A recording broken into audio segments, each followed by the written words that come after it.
Hello tout le monde, si vous nous suivez sur nos réseaux sociaux, vous avez dû voir que le 31 octobre 2020, j'ai mis un post sur Facebook et sur Instagram pour dire que ça fait 10 ans que je suis devenu chrétien. Le soir d'Halloween en 2010, Dieu a littéralement changé toute ma vie, c'était vraiment dingue ce qui s'est passé. D'ailleurs, si tu veux connaître mon histoire, on l'a fait sous forme de vlog dans une vidéo et tu trouveras le lien dans la description. J'aimerais dans cette vidéo partager un encouragement en repensant à ces 10 années depuis que je suis chrétien. Mais avant d'aller plus loin, j'aimerais juste vous mettre dans l'ambiance. Imagine que toi, les autres gens derrière leurs écrans et moi, on était en train de camper, c'est le soir, la nuit est tombée, autour d'un feu. Et on se dit, mais autour de ce feu, Nico, si tu avais une chose à nous dire sur tes 10 ans, depuis que tu es chrétien, ça serait quoi? J'ai vraiment envie de vous partager ce que j'ai sur le cœur, mais en réalité, je ne veux pas vous parler d'une, mais de deux choses. Parce que dans cette vidéo, j'aimerais m'adresser à deux catégories de personnes. La première chose s'adresse à des gens qui ne sont pas croyants, qui ne croient pas en Dieu, qui doutent de l'existence de Dieu, qui doutent de l'existence de Jésus ou qui se disent mais pourquoi suivre Jésus, pourquoi pas suivre quelqu'un d'autre ou pourquoi est-ce qu'il faut suivre Dieu. Et la deuxième chose s'adresse à tous mes frères et à mes sœurs dans la foi. Mais juste avant d'aller plus loin, Tim, est-ce que c'est possible vraiment pour qu'on soit dans l'ambiance que tu nous mettes un petit feu là en bas de l'écran, genre on est là autour du feu, petite flamme là qui... Trop stylé, merci. Et juste une petite guitare là. Ouais, on s'y croirait hein. Ah Marcel, passe-moi les saucisses. Ah, on s'y croirait vraiment hein. Hip hip hip pour Team Cadness dans les commentaires. À toi qui n'es pas chrétien, en 10 ans j'ai dû prendre plein de décisions importantes. Études, travail, rentrer en France alors que je suis au Canada, relations, mariage, etc. Et autour de tout ça, j'aimerais te dire que suivre Jésus a été le choix le plus important, mais aussi celui qui a eu le plus d'impact dans ma vie. Je suis devenu chrétien quand j'avais 17 ans, j'étais à la fin de mon adolescence, passage à l'âge adulte. À ce moment-là, je n'avais pas confiance en moi ni dans mes capacités. Je doutais de l'amour de mes proches qui m'a conduit même à un manque d'affection. Je luttais avec des addictions et une chose sur laquelle j'aimerais insister dans cette vidéo, c'est que j'aimerais vous dire que j'avais énormément de mal à m'ouvrir aux autres. J'avais une carapace là sur le cœur, même un marteau-piqueur, il ne pouvait pas péter ça. Et en fait, j'avais trop peur que les gens voient ce qu'il y avait ici. Trop peur de montrer mes sentiments, même parfois sourire pour moi. C'était trop dur parce que j'avais l'impression de trop en montrer. J'avais tout d'un coup l'impression de devenir vulnérable. L'impression que si je m'ouvrais, il y avait trop de risques à ce que je sois blessé ou à ce qu'on me déçoive. Tu sais, à l'époque, je dansais dans un groupe de danse. Et je me souviens, on mangeait souvent chez Adrien, c'était lui le leader du crew. Et une fois, on mangeait chez lui alors qu'on faisait la queue pour qu'il nous serve. J'étais avec une amie là à côté, une pote. Et c'était à moi de me servir, mais je l'ai laissé. Je lui ai dit, tiens, sers-toi en premier. Et là, ils ont fait « Yeux ». Alors, Yeux, c'est genre en Alsace. Peut-être si t'es pas d'Alsace, tu connais pas, mais genre « Yeux, mais c'est trop chou ». Et là, tout de suite, moi, j'étais comme gêné, j'étais pas bien. Et je me suis dit, ah, mais oh, vous m'atteindrez pas, quoi. Et tout de suite, j'ai dû lui lancer un pic, histoire de faire le dur, tu vois. Mais je pourrais aussi te raconter tellement d'histoires où des gens m'ont rencontré avant ou bien au tout début de ma conversion et qui m'ont revu un an après et qui m'ont dit, mais Nicolas, qu'est-ce qui s'est passé? T'as trop changé. Et tu sais, aujourd'hui, j'ai la certitude que si je n'étais pas devenu chrétien, le manque de confiance en moi, la peur de m'ouvrir, l'endurcissement de mon cœur, le manque d'affection, c'est encore des choses qui m'accompagneraient aujourd'hui. Est-ce que tu as déjà eu l'impression d'avoir dans ta vie des chaînes ou des boulets que tu portes? Des chaînes comme les prisonniers, tu sais. Des addictions, des mauvais comportements, des relations toxiques, des choses que tu veux arrêter mais que tu n'arrives pas à arrêter. Laisse-moi te dire que Jésus a brisé toutes mes chaînes et tous mes boulets. Il a transformé mon cœur, il m'a guéri. Et aujourd'hui, là, j'ai la certitude que si j'ai été transformé, c'est que par lui. C'est lui qui a dit « Venez à moi, vous tous qui êtes fatigués et chargés, et je vous donnerai du repos. » Tu sais, C.S. Lewis a dit que Dieu nous a créés de manière à faire en sorte que lui seul en soit le moteur.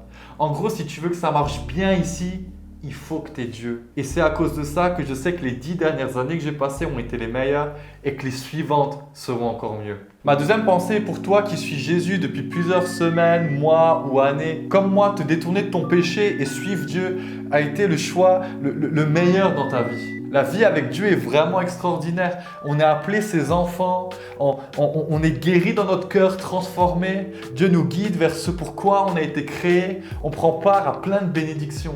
Mais alors que je pense à ça, il y a une réalité que je ne veux pas oublier. La vie chrétienne peut parfois être dure. Et s'il y a une chose que j'ai appris en 10 ans et que je veux te dire maintenant, c'est que tu dois persévérer.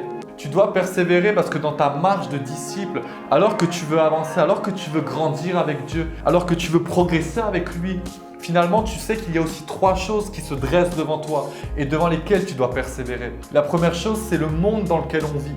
La société dans laquelle on est complètement anti-Dieu et fait trop de choses à l'inverse de ce que Dieu nous demande. La société t'encourage à coucher avec n'importe qui, mais Dieu te dit « attends le mariage pour m'honorer ».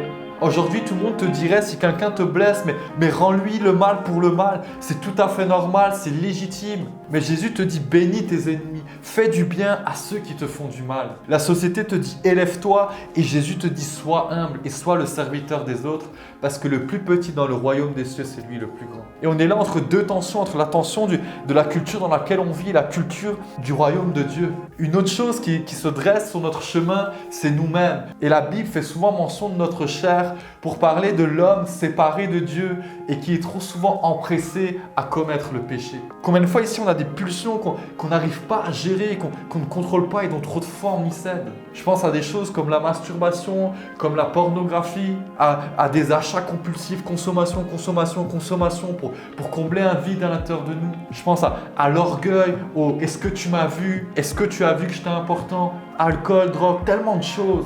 Et c'est tellement fort que parfois tu y cèdes. Tu y cèdes, c'est dur de résister à la chair, mais la Bible t'encourage à y résister. Et encore une fois, on est face à 2 tensions entre notre chair et l'esprit qui vit en nous et qui vient de Dieu. La troisième des choses, c'est notre ennemi, le diable. La Bible dit que le diable est comme un lion rugissant qui est à la recherche de qui dévorer. Et vous savez, comme il a fait avec Adam et Ève, son seul objectif est de nous détourner de Dieu. Et alors qu'il vient nous tenter, alors qu'il veut qu'on cède au péché, si on y cède, qu'on est à terre, c'est encore lui qui vient nous accuser et nous faire culpabiliser finalement. Oui, la vie chrétienne est merveilleuse, mais elle peut être tellement dure. Et à cause de cette tension, moi-même, à un moment, j'ai douté. Je me suis moi-même posé la question, pourquoi continuer à suivre Dieu et ne pas céder à mes pulsions? Est-ce que ça en vaut vraiment la peine? J'aimerais te dire oui, ça en vaut la peine. Parce que lorsque j'ai douté et que j'ai failli abandonner ma foi, Jésus était toujours là, mort sur une croix. Ni les clous, ni la mort n'ont pu l'empêcher de revenir à la vie, de courir vers moi et de me serrer dans ses bras. Et c'est ce qu'il fait avec toi aujourd'hui. J'aimerais te dire que si tu doutes, Jésus t'accueille. J'aimerais te dire que si tu t'es éloigné, Dieu t'attend. Dieu t'attend. Il est temps de rentrer à la maison du Père. Face à ces tensions, j'aimerais te dire, persévère. Mais en réalité, j'aimerais te dire, persévérer sur toi-même et sur tes efforts n'est pas la première chose à faire. C'est persévère dans ta relation avec Dieu.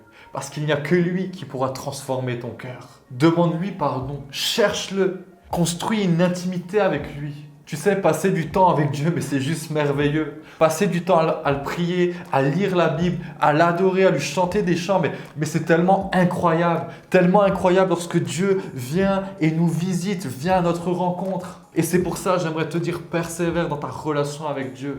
Demande-lui de te baptiser encore et encore. Et crois-moi que tu deviendras un disciple transformé. Et tu verras que tes combats et tes tentations auront une toute autre saveur. Ce sera plus pareil. Persévère dans ta relation avec Dieu.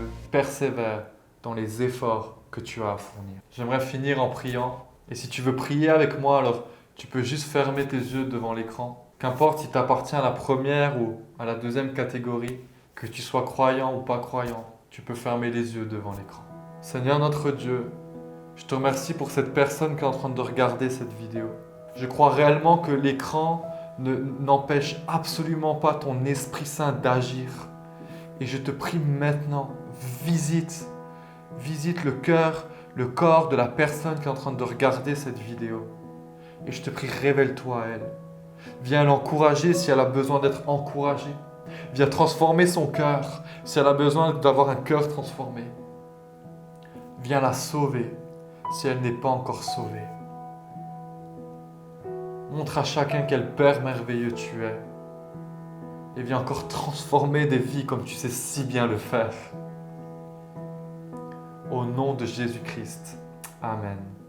Tu peux t'abonner à la chaîne et nous laisser un commentaire. Si tu veux en savoir plus, n'hésite pas à nous écrire sur nos réseaux sociaux, sur notre adresse mail ou en commentaire. Ah bye.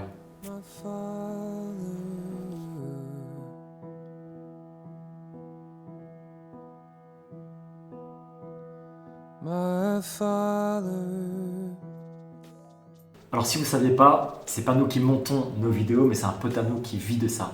Voilà, donc si vous voulez nous aider à continuer à produire du contenu de qualité, nous aider à continuer à partager l'évangile au travers de ces vidéos, et bien sachez que vous pouvez nous soutenir, il y a un lien Tipeee dans la description. Et ensemble, vous pouvez nous aider à faire avancer le royaume de Dieu au travers de la chaîne Sans Filtre. Merci. Ah bye.